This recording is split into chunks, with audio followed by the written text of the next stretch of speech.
This presentation will investigate the potential of bikeways to connect a city and its people.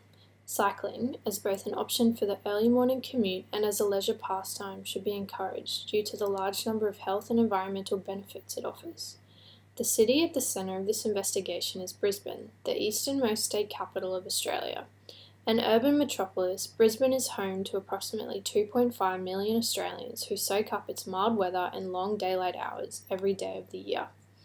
Brisbane plays host to a large number of cultural and sporting events throughout the year, and it is the city's deference to sport, in combination with the idyllic weather conditions, that results in a largely active population, with many citizens regularly taking advantage of Brisbane's many parks, state forests, and walking tracks. The popular beach destinations of the Sunshine Coast and Gold Coast, located to the north and south of the city respectively, attract locals and visitors alike, and the highways to and from these locations are regularly clogged with motor vehicles. The distances between the urban and community centres in the southeast Queensland area results in a population that is often overly reliant on car travel. Below average public transport and a fluctuating topographical environment sees bicycle transport as one of the last options citizens choose to get around the city. This leads to crowded roads and underutilised public services, like existing bikeways. This presentation will highlight issues within the existing bicycle network in Brisbane and present strategies for its improvement and increased use. The bikeways of Brisbane consist of a series of off-road and on-road routes. The off-road routes, indicated in blue, run along the Brisbane River on dedicated pedestrian and bicycle bridges and throughout parklands. The on-road bikeways, indicated in pink, exist as designated bike lanes within the road system, mostly along main thoroughfares. In 2010, Brisbane City Council introduced City Cycle as part of a plan to reduce city traffic, reduce the demand for city parking, and to get more people out and about cycling. The City Cycle stations are indicated here in green. 104 City Cycle stations are located throughout the inner city suburbs of Brisbane. These locations vary in terms of greenery and access to parklands and public spaces. They are located in a range of residential and commercial areas with different exposure levels and accessibility. City Cycle provides a hire service that allows its users to check out a bicycle, utilize it throughout the day, and return it to the same station or another station located in the city. Since its introduction, this venture has seen a steady annual increase in usage. Despite this, trip numbers fell in 2019 and 2020. This can somewhat be attributed to the global COVID-19 pandemic. This presentation will set out strategies to not only see an increase in the use of private bicycles, but to also help bring the usage of this existing infrastructure back to pre-COVID levels. Council-provided on-road bikeways are highly concentrated in the very inner-city suburbs of South Brisbane, Brisbane City and New Farm. The location of City Cycle stations are also concentrated accordingly. The stations that are positioned adjacent to the access points of the on-road bikeways are indicated here by the pink dots. Many of the existing council off-road bikeways span along both sides of the Brisbane River and therefore are accessible from most suburbs that border the river. Landlocked suburbs like Woolloongabba and Spring Hill also have a large provision of off-road facilities. The City Cycle stations positioned adjacent to the entries of the off-road paths are indicated by the blue dots. You can see that even with the addition of the on-road stations, many City Cycle stations are not located in a position for the easy access to any council bikeway. Our data analysis will focus on 6 suburbs: Pretty Terrace, Red Hill, Paddington, South Brisbane, Highgate Hill, and West End. These 6 suburbs form 2 enclaves that have clear differences and also some similarities. Focusing on the differences, Enclave 1, Pretty Terrace, Red Hill, and Paddington are areas that are predominantly low-rise housing, 1 to 2-story dwellings.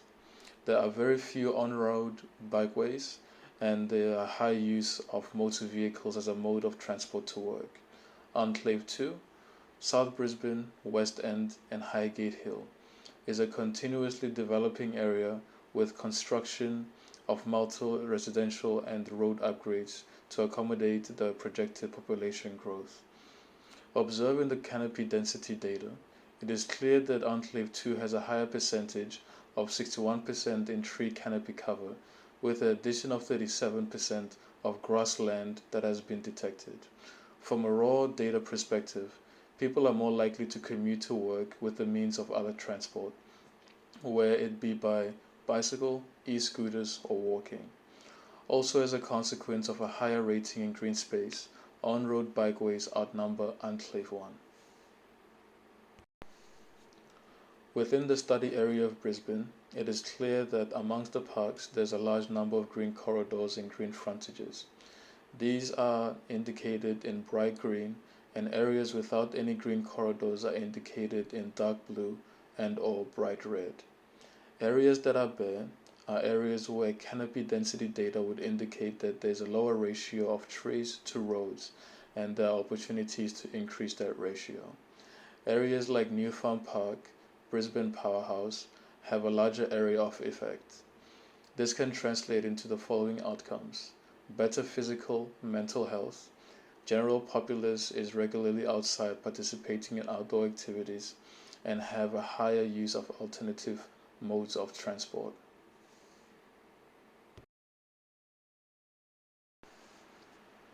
Continuing with the analysis of 6 chosen suburbs, there's a strong correlation between the two datasets. Focusing on South Brisbane and Paddington, the data supports the theory of higher green space density equals more outdoor activity. South Brisbane outranks in all demographics except for trucks, which is led by West End. With the highest data count of people at 760, this supports the conclusion of more people are using alternative modes of transportation. Although the number of cars analyzed in the same area is 4,460, this could be observed in two ways. These cars are parked on the side of the road, or cars are visiting the suburb due to its attraction. The former is likely the case, as South Brisbane accounts for 49% of all bicycles in the dataset and 80% of all buses. Enclave 2 has the most on-road bikeways within the bicycle network. The bicycle network consists of primary, secondary, local, and leisure cycling routes. These cycling routes are accommodated by the on-road bikeways, which connect the public transportation, off-road bikeways, and places of interest.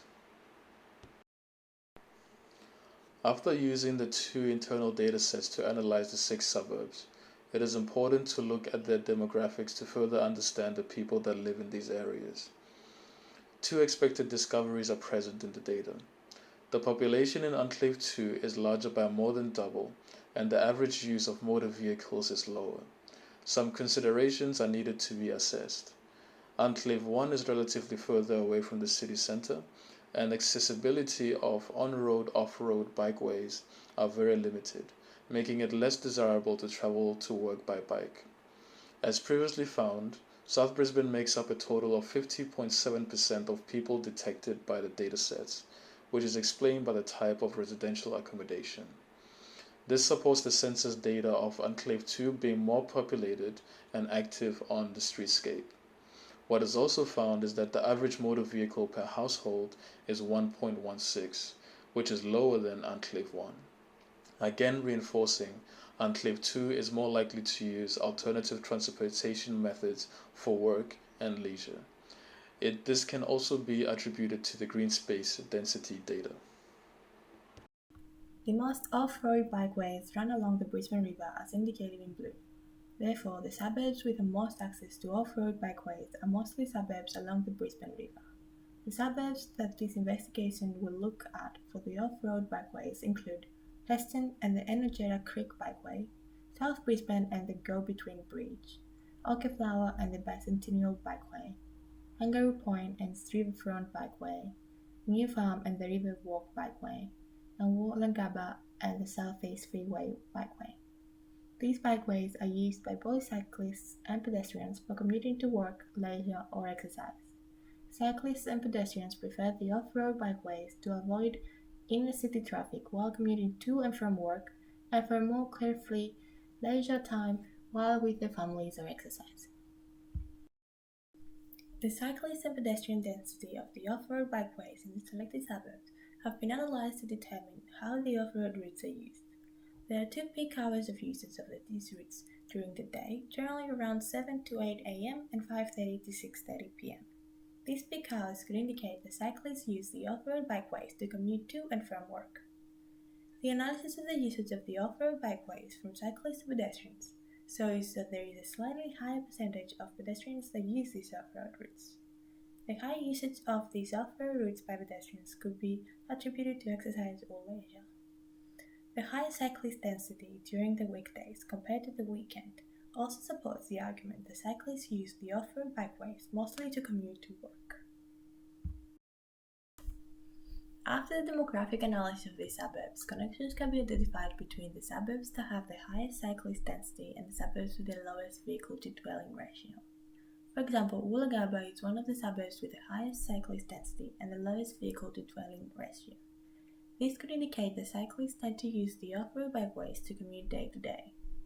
Demographic analysis also shows that the suburbs with the highest family percentage don't generally have the highest cyclist density usage. This indicates that most off-road bikeways are generally used more as a transport route rather than a leisure route. We have two target individuals that have been chosen for the study. We have Jasmine Waters and Greg Jestek. Jasmine Waters was born in Melbourne, and by the age of 16 she moved to Brisbane. She took up cycling after being inspired by her grandmother, whom competed locally. She credits her for the introduction to the sport. She has since competed in 2 Brisbane Cycling Festival races. Jasmine is a mother of 2 now and cycles to work every morning after getting the kids ready for school. She uses cycling as a way to stay healthy and fit. Looping around Petrie Terrace in the morning and Romerstead Parklands after work, her total riding time is 22 minutes to 15 minutes at a distance of 9 kilometers. Her personal goals are to break the 20-minute mark in 9 kilometers. Greg Jestek is Brisbane born. Ever since he could remember, he was riding a bicycle. Greg initially was a mountain bike rider, but after he hurt his knee, he turned to cycling for leisure. Currently, he is separated from his wife and only gets the kids on the weekends. Greg loves spending time with his 3 kids outdoors riding around West End using the off-road bikeways. He uses this time to bond and disconnect them from the internet. Greg also cycles to work, but unlike Jasmine, he doesn't loop around any major areas, as he just uses it as a mode of transportation. Greg's travel time is 16 minutes for 6.5 kilometers. The missing links between some bike paths create underutilised public facilities. Isolated from the main circuit, some bike paths and city cycle stations are disconnected from the main system, and access to these areas of the city is difficult. Creating links between these areas will improve the function of this infrastructure. Other opportunities exist to improve the usage levels of the existing bikeways in Brisbane. The Council on-road and off-road bike paths, points of intersection provide opportunities for an urban intervention. Frequented by commuters, athletes and leisure makers alike, these locations offer opportunities to enhance the user's experience. Urban interventions that could be employed in these intersection points could increase usage of these bike paths and have the potential to provide developers with additional income streams, create jobs, and increase the selling and rental potential of suburbs. Interventions could include the provision of community gardens and hubs at popular intersections, or the positioning of coffee vendors at the entry and exit locations of bike routes, targeting early morning commuters. Brisbane's current bikeway infrastructure has the potential to become the spine of the city, making the early morning commute for individuals, like Greg and Jasmine, a fun, safe and enjoyable experience, and providing their families with an engaging pastime that guarantees safety and promotes a healthy and active lifestyle. Thank you.